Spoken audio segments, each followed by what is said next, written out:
अखिल भूमंडलीय सर्व शिरोमणि मुनि समाज के संस्थापक आदि मुनीश्वर योगेश्वर सदगुरुदेव शिव मुनि महाराज की जय। उपस्थित मुनि वृंद, साधु सज्जन वृंद, संत वृंद, साधक वृंद, आध्यात्म ज्ञान के जिज्ञासु और प्रेमियों, सभी श्रोता वृंद, आप सबको मेरा कोटिशः नमन, सप्रेम जय जीव। तो आध्यात्मिक चर्चा चल रही है और हम लोग सदगुरुदेव शिव मुनि महाराज रचित ग्रंथ निरोग होने का अद्भुत उपाय पर विचार कर रहे हैं। अभी अध्याय 2 पर विचार हो रहा है कल से, है ना। निरोग रहने का अद्भुत उपाय, इसका शीर्षक भी दिए है। तो कुछ पैराग्राफ बाकी हैं और उसको हम लोग अभी पढ़ेंगे, है ना। आश्चर्य है कि शेर अपने को गीदड़ मान रहा है, देवता अपने से ही अपने को राक्षस मानता है और शुद्ध तथा पवित्र आत्मा अपने को अपवित्र मान रही है। जो स्वामी है अपने को गुलाम मान रहा है। जो स्वभाव से ही बलवान और निरोग है वह अपने को निर्बल और रोगी मानता है। तुम कहोगे कि आत्मा को हम भी निरोग मानते हैं, पर शरीर निरोग कैसे हो सकता है? ठीक है, पर शरीर है क्या चीज? शरीर तुम्हारे मन के अधीन है। शरीर बिल्कुल एक मनोमय पदार्थ है। शरीर का बनाने वाला ही मन है। तुम्हारी इच्छा शक्ति, अंग्रेजी में भी लिखे हैं विल पावर, जब चाहे तब इसे उठा सकती है और जब चाहे तब बैठा सकती है। हाथ छड़ी को उठाता है, बोझ को उठाता है, पर हाथ के भीतर कोई हाथ नहीं है जो हाथ को उठाता है। इतने बड़े हाथ को, पैर को और इस शरीर को कौन उठाता है? उत्तर मिलता है इच्छा शक्ति। शरीर भर में इच्छा शक्ति का राज्य है। शरीर का स्वामी और कोई नहीं, केवल हमारा मन है। बहुत बड़ी बात है ना। इस बात को सदगुरुदेव बारंबार बतला रहे हैं। सोचिए, विचार कीजिए, हम लोग क्या सोचते हैं। इस बात को तो बतला दिए है ना, 1-2 लाइन में बोल के हम लोग छोड़ देते हैं, लेकिन सदगुरुदेव एक ग्रंथ की रचना कर दिए और बारंबार बता रहे हैं। बहुत बड़ी बात है। इस किताब को पढ़ते पढ़ते आपकी बीमारी छूट जाएगी, है ना। आत्मबल, मनोबल और इच्छा शक्ति पर भी हम लोग चर्चा किए। उस किताब को सुनते सुनते, पढ़ते पढ़ते हमारा आत्मबल, मनोबल बढ़ जाता है। शांतिदायी विचार हम लोग पढ़े थे, है ना। उन किताबों को पढ़ते पढ़ते हृदय संपूर्ण रूप से शांतिपूर्ण हो जाता है, दूसरे को भी शांति दे सकता है। अब ये रहा निरोग रहने का अद्भुत उपाय पढ़ रहे हैं, जो शीर्षक है।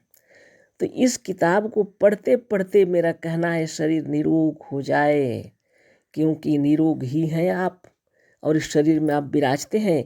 इसी को समझाने के लिए इतना सुंदर से समझा रहे हैं सदगुरुदेव, बारंबार समझा रहे हैं।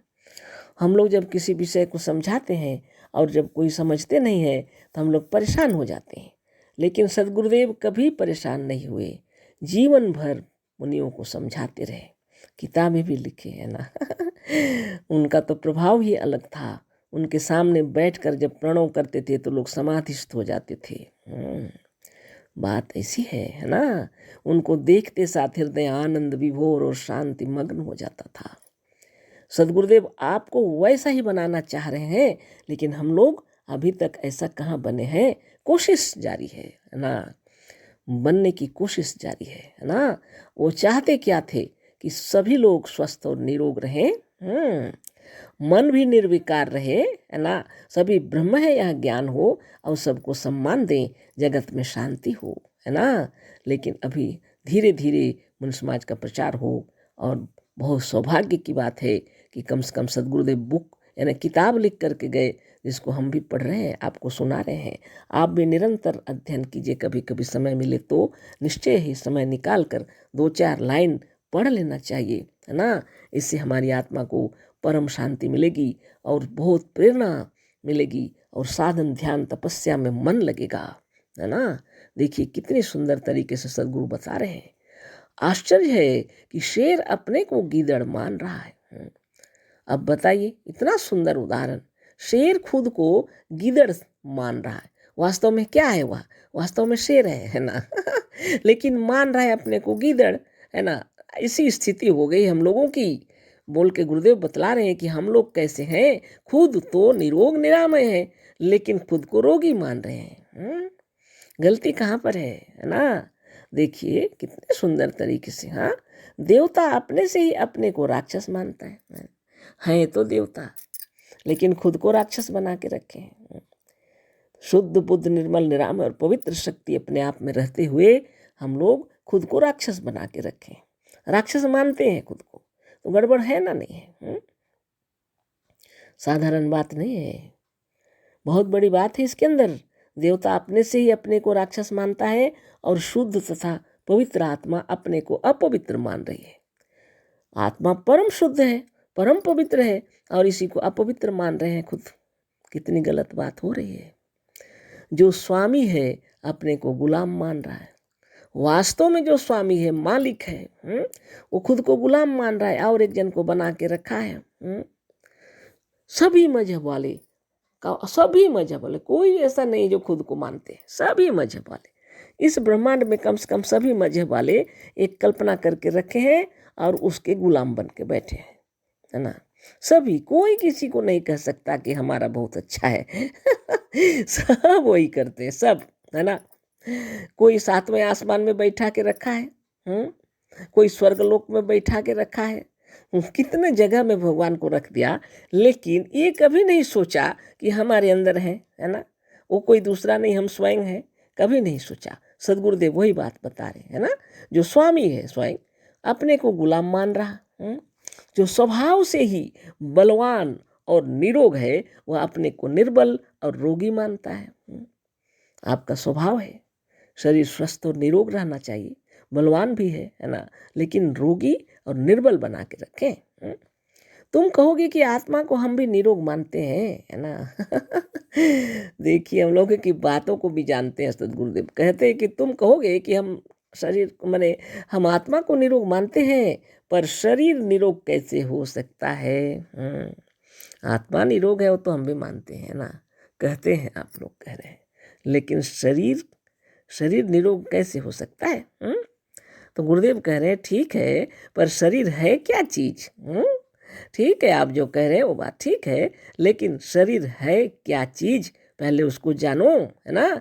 शरीर तुम्हारे मन के अधीन है, शरीर जो है वो तुम्हारे ही मन के अधीन है।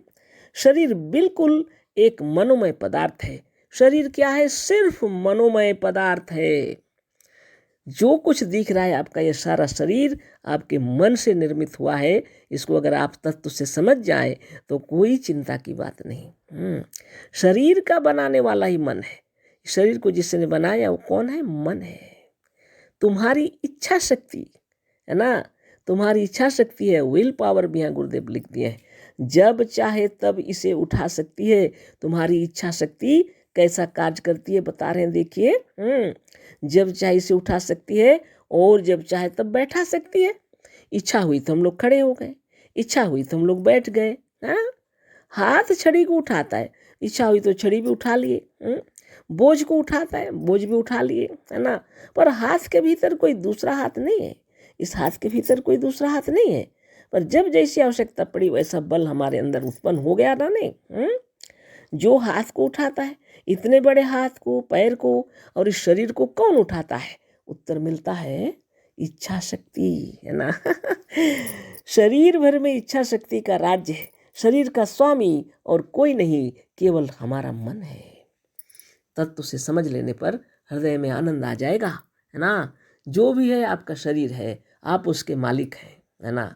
लेकिन आप अपने को गुलाम समझते हैं और इसका मालिक किसी को बताते हैं, दूसरे को, जो कहीं सातवें आसमान में हो सकते हैं, है ना, विचारों के अंदर, है ना स्वर्ग लोक में कहीं पर, है ना, कोई विष्णु लोक, कोई कहाँ कहाँ रख के रखे हैं। कोई जगह नहीं बाकी, सब जगह भगवान है बोल दिया, लेकिन अपने अंदर है ये विचार नहीं है।